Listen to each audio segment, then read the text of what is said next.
Bonjour à toutes et à tous. Les Super Eagles du Nigeria ont battu les Verts et Jaunes de Sao Tomé-Principe 10-0 hier lundi 13 juin 2022 au stade Adra pour le compte de la deuxième journée des éliminatoires de la Coupe d'Afrique des Nations Côte d'Ivoire 2023. Le Nigeria a débuté son festival de buts après 9 minutes de jeu. L'attaquant de Naples, Victor Osimhen, s'est offert un quadruplé et est aussi l'auteur de 2 passes décisives.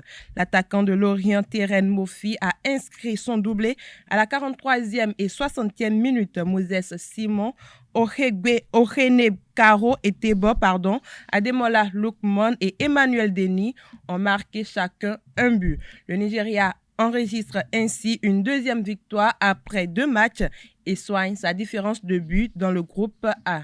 L'internationale béninoise Aude Bédissing évolue désormais au niveau professionnel. L'attaquante béninoise de 24 ans quitte le Racing Club Saint-Denis pour rejoindre le club de Zeur Allié Auvergne en deuxième division française.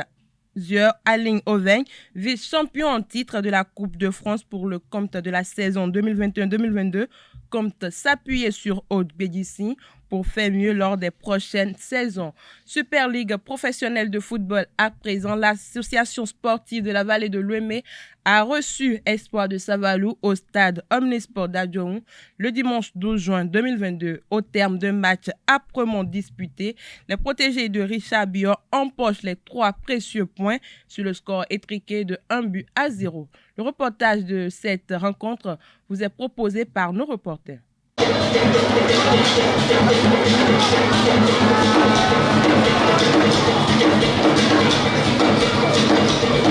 L'ASVO a pris le dessus sur Espoir de Savalou ce dimanche 12 juin 2022 en ce 23e journée de la Super League Pro. Les poulains de Bioricha ont battu les Savalois 1-0. Dans un match serré à la 28e minute, la défense de Espoir FC ne parvient pas à sortir le ballon et écope ainsi un pénalty suite à cette action.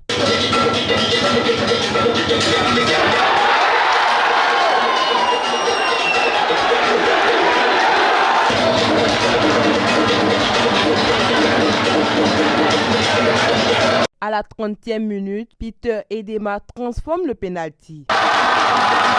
Les Soha Boys tentent en vain de poser leur ballon, mais n'y arrivent pas.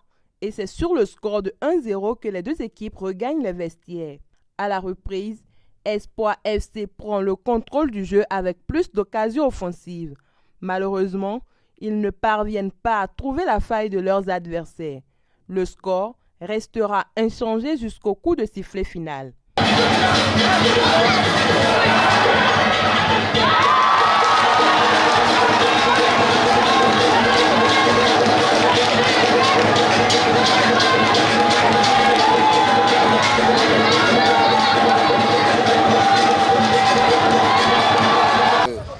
Nous sommes dans notre logique. On s'était dit qu'il fallait bien finir ce championnat très passionnant. Et je crois que la victoire de ce soir vient à point nommé. On n'a qu'à féliciter l'équipe adverse qui s'est montrée déterminée. On espérait aujourd'hui peut-être avoir les 4 points pour être mieux placé. Mais c'est le football, c'est arrivé. Et puis bravo, du courage à tout le monde et on attend le second match pour bien finir. Dans le même registre, l'AS Cotonou a reçu les Buffles du Borgou au stade René Pleven de Cotonou. La rencontre très disputée entre les deux équipes s'est soldée sur le score de 2 buts partout. Reportage Analdo. 2 buts partout, c'est le score qui a sanctionné la rencontre entre l'AS Cotonou et les Buffles du Borgou hier au stade René Pleven de Cotonou. Cette rencontre, comptant pour la 23e journée de la Super League professionnelle, a mérité toutes les attentions. Les Buffles du Borgou ont trouvé en premier le chemin des filets. À la 20e minute, Moubarak Gounou fait la différence.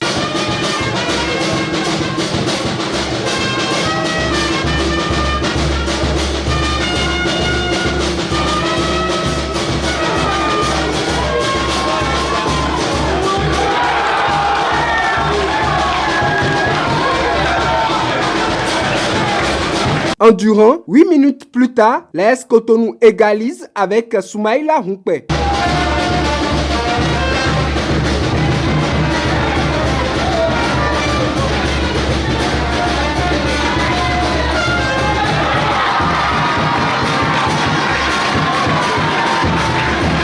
Le score va rester de 1 but partout jusqu'à la fin de la première partie. De retour des vestiaires, c'est l'AS Cotonou qui prend les devants. L'avantage omakois viendra à la 48e minute au pied de Joseph Edé.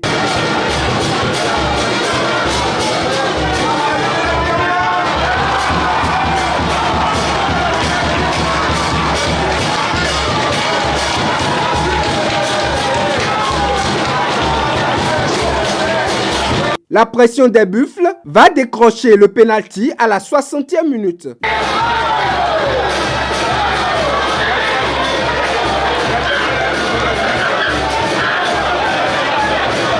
Jean Ogouchi ne va pas rater les filets.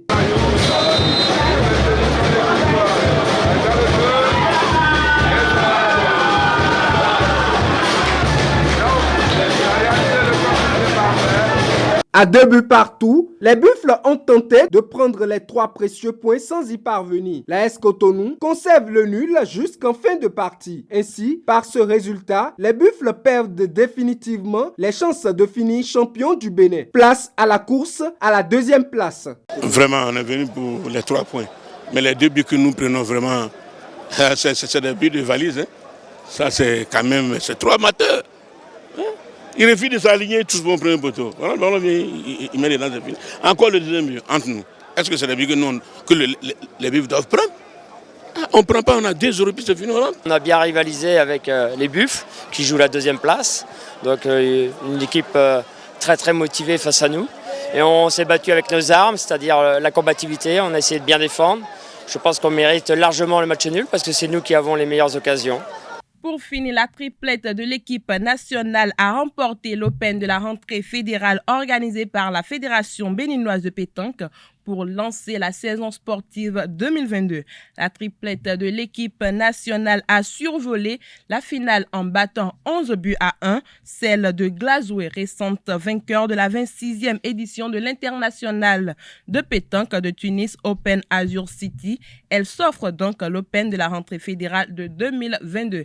Elles étaient au total 23 triplettes venues de toutes les ligues départementales en plus de la triplette de l'équipe nationale. Pour cette compétition, on prépare aussi à cette rentrée les entraîneurs, arbitres, les juges et autres amoureux de cette discipline. Le directeur technique national, Guy Tranou, a indiqué que cette compétition a permis de faire des présélections dans tous les départements et de détecter beaucoup de talents pour continuer le travail. C'est tout pour ce numéro de la page des sports. Merci pour votre attention et à très bientôt.